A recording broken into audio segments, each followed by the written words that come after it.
Hello everybody.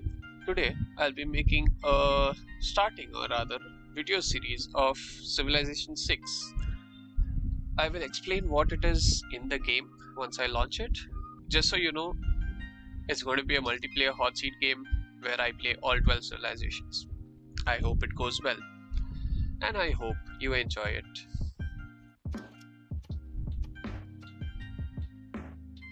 What I'll be playing right now is basically a series which is a 12-player hot seat game. You can see these are the civilizations. So I've already played 2 turns of this game to see what kind of spawns these civilizations have. Now, the reason I'm recording this and you're seeing this video is because they are really WTF locations. So, as you can see with the game setup, it's standard game speed, shuffle map, large size, 15 city states, disaster intensity 2, barbarian clans mode, all the victory conditions, score won't really matter, so I just put it 1000 just to see who is ahead and not. And in the staging room, we have Siendo, we have Korea, Japan, Macedon, Nubia, Khmer, Mapuche, Indonesia, Scythia, France with Catherine, Mali, Netherlands, and the Congo. We have a couple of religious, we have a couple of domination, and we have a few science and culture. It's a good mix all around. The thing about this game is, I'll show you the WTF start locations after this loading. From the first stirrings of life beneath water, to the great beasts of the Stone Age, to man taking his first upright steps, you have come far. Now begins your greatest quest. From this early cradle of civilization on towards the stars. Queen Sandu, the stars reveal you. Okay, so this is a 12-player hot seat where I'm playing all of the people. Now, the first WTF was Korea spawned here with the settler, and Cardiff spawned right here in this place. So now it literally took them 2 turns to go and settle a city.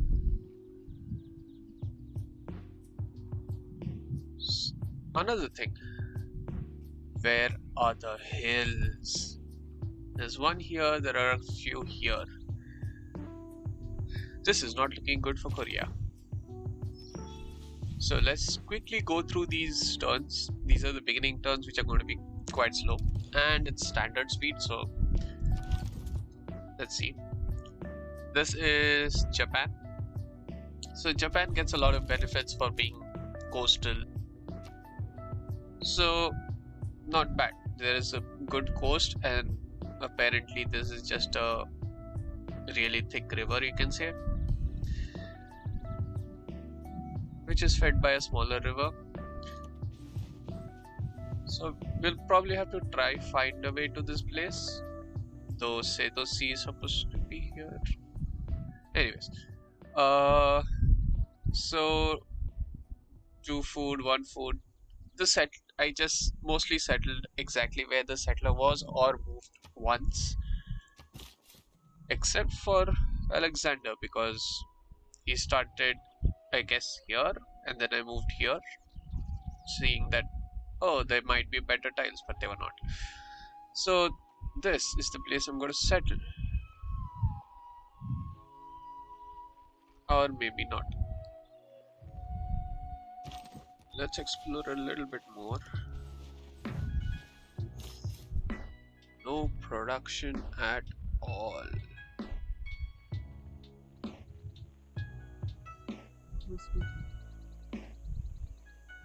So let's just go to the starting space and settle there. I do not want to settle here because it's not really that useful. One faith is not going to help Alexander much, I hope. So let's just go back there and settle on Doiran Link. I have no idea how to pronounce half these names, so yeah.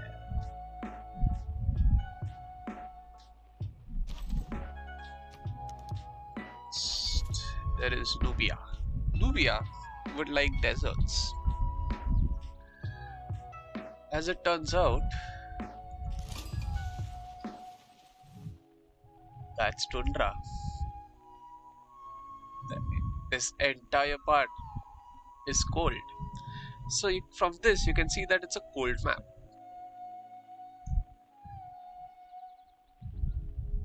Cold map is not really good for desert spawns. And from the beginning of the list, you also saw that there was Mali. So this is going to be a very weird game for both of these civilizations.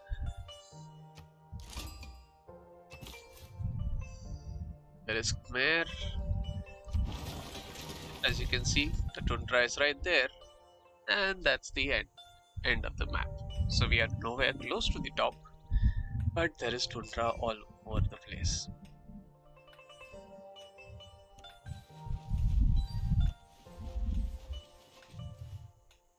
Luckily, Khmer has found Jerusalem. The suzerain bonus is your cities with holy sites exert pressure as if they were holy sites. That is really good for Khmer. Khmer like to get that done. What do you have around? Let's get mining done first. Actually, holy sites provide +2 food.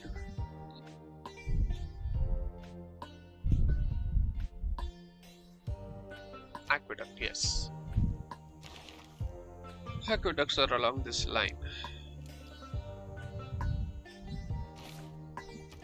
That will help.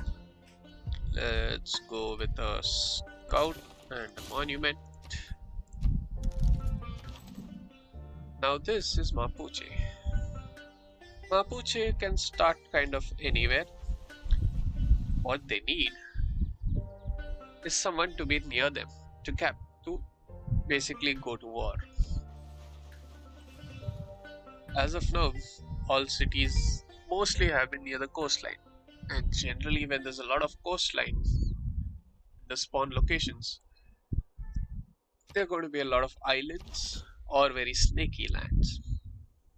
Now, Indonesia on the other hand has one of the best starting locations. It's not amazing, but you can see like they have a +5 harbor, a +5 campus, a +3 holy site, and a good amount of sea resources with really good campunks. So Indonesia is going to flourish. That's why I'm going for sailing first, so I can get those ships with faith. Now, Pokrovka. So with Tomiris, we need horses. First thing I've gone for horses. Horses can spawn on any flat tile, be it plains, be it grasslands. Now the problem here is the first tile they are going to. Why would you expand there? Expand that way. Okay, this is the hills also. So there's no production and there's no food. There's no food anywhere. There is production one tile away, so we can reach that. Let's see what we get here. 40 gold. That will help. Now, oh, we will not be harvesting this deer because of the kurgan. Yes, the kurgan.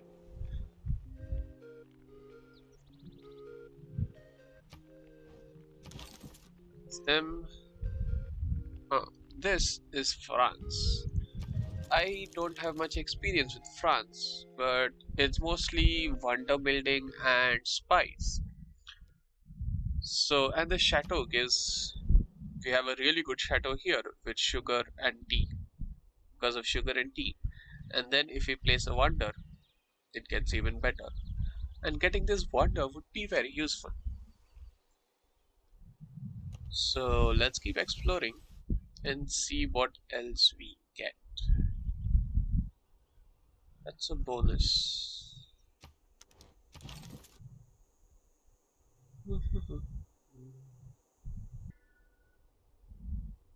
Okay, so here is Mali. Oof, a big oof. There seems to be desert on this side, but look, desert in the capital city is going to slow things to a crawl.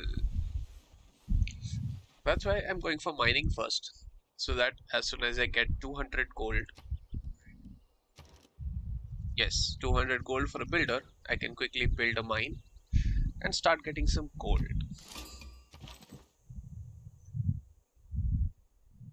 Then there's Netherlands. Netherlands also I do not have much experience in. Ah, yes.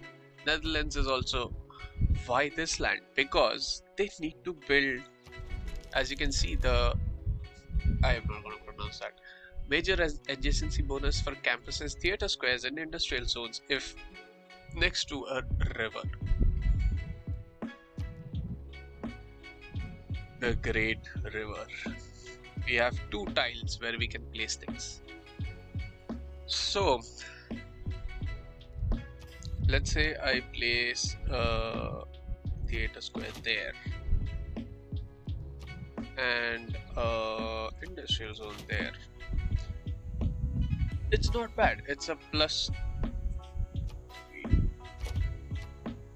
Industrial zone gets from quarries. So let's place that there, that there, and make a couple of quarries. Even though quarries aren't that good, that does give us a +5 industrial zone.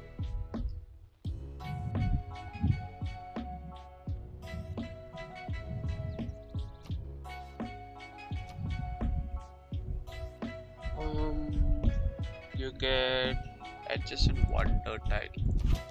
You? No. So we have the Gobu Sun, one of the worst natural wonders in the game because it gives production and culture, but no food. So, and we do not have very high food yield tiles. So that's not going to help much.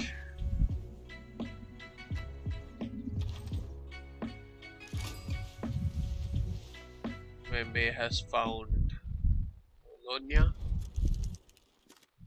Okay, so this is all about the no religion thing. This is all about the great works and great people.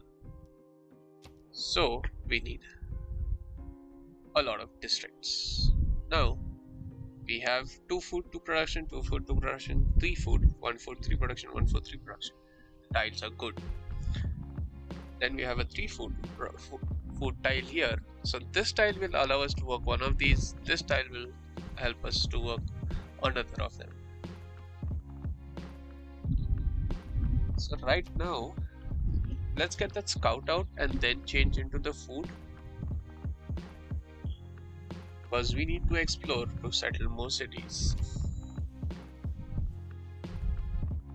And those are the 12 civilizations I'll be playing in this game.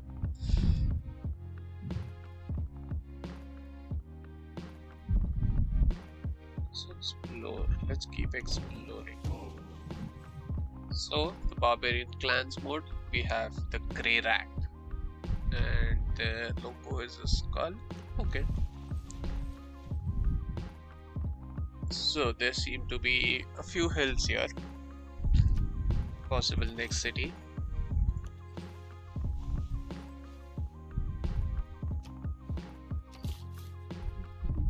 Most of these turns will go very quickly.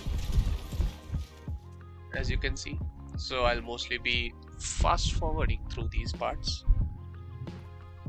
Go across, find where that barbarian camp is.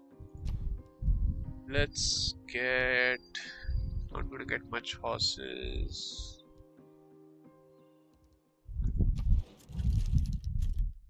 Actually, let's go for horses so we can see if we find any heteroi.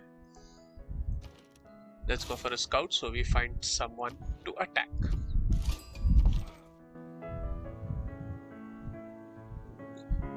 So, this looks like the end of the land. We do have the Giant's Causeway here, so that's a good thing.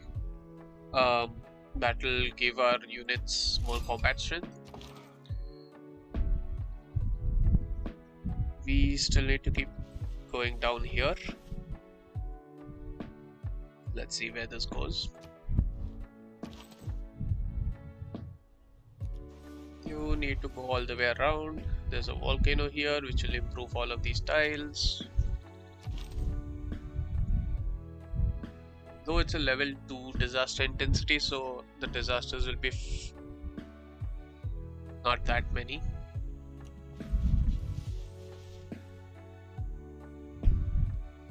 That's a good coastal city there.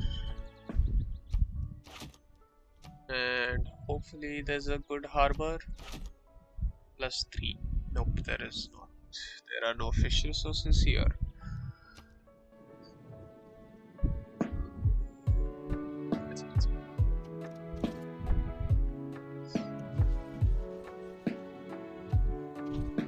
Like this. Gold. That's kind of good. Kind of not really. Okay, we have the egg kill, which basically increases production and provides fresh water, but we can like use it to settle here. Oh no, you can see the cliffs and the water splashing. That's the end of the island that side, so the desert ain't big enough. Let's go up this way. So this is a shuffle map, and it looks like it has generated islands, meaning the water level which is randomized in shuffle is high, which could be a problem for most of them, but another plus for Indonesia.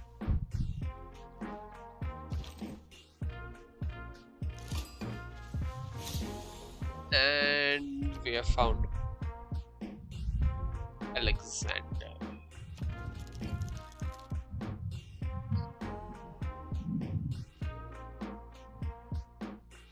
So the bit friendlier part is what I will decide.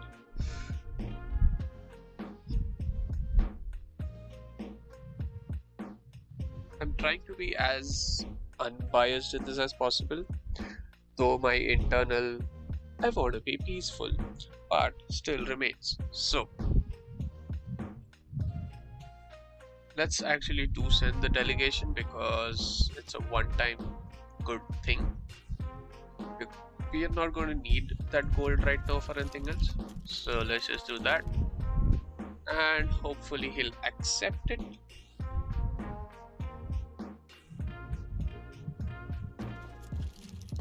It got sent, right?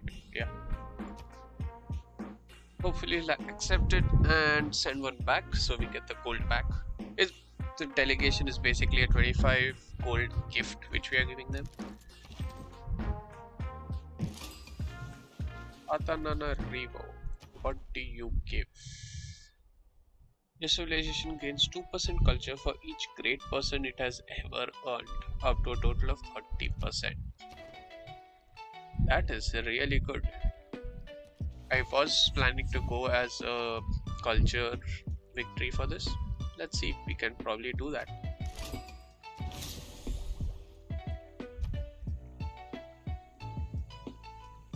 Yeah, let's start attacking.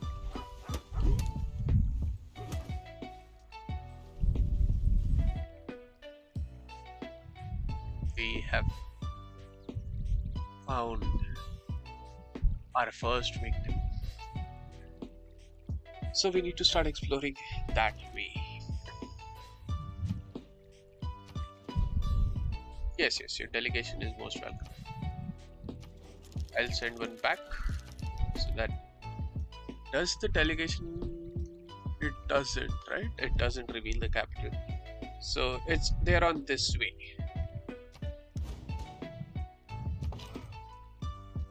So as you can see, I know where Korea's capital is compared to Pella, but I'm not going to. It's not information that Alexander knows. That I know that information. So I'm trying to ignore that information when I go to other players.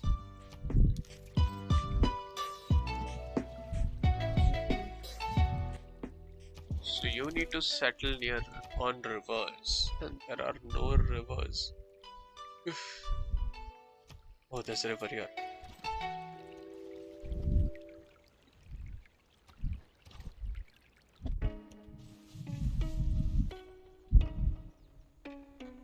Oh, it doesn't increase unless you reveal it. Okay.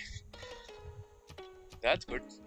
So that's another fishing port. So that's going to be our second city for sure now. And we have chocolates right here. That's amazing.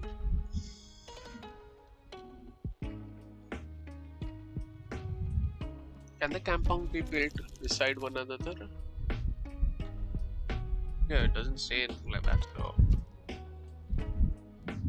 let's just place one here and see. Yeah, it can be. So now housing is actually not a worry for these cities because the kampongs give one housing. So this city is going to get 2 housing very easily. 3 actually. This city will get will get a housing from the rivers, so we don't have to worry too much about the kampongs. So I would suggest you to go up because that's tundra. That's quite fun. Quite a big tundra, I can see.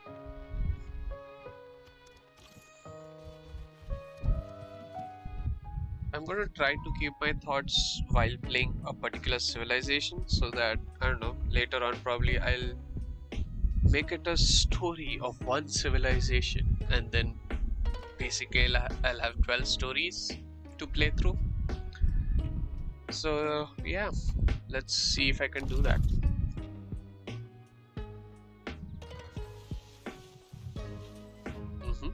Amazing fun. Oh shoot, I can settle here. That's not a really good tone. Does provide fresh water, but it does nothing else. I don't get the +1. So the reason I want deserts here is because city centers gain +1 faith, +1 food for every adjacent desert and desert hills tiles.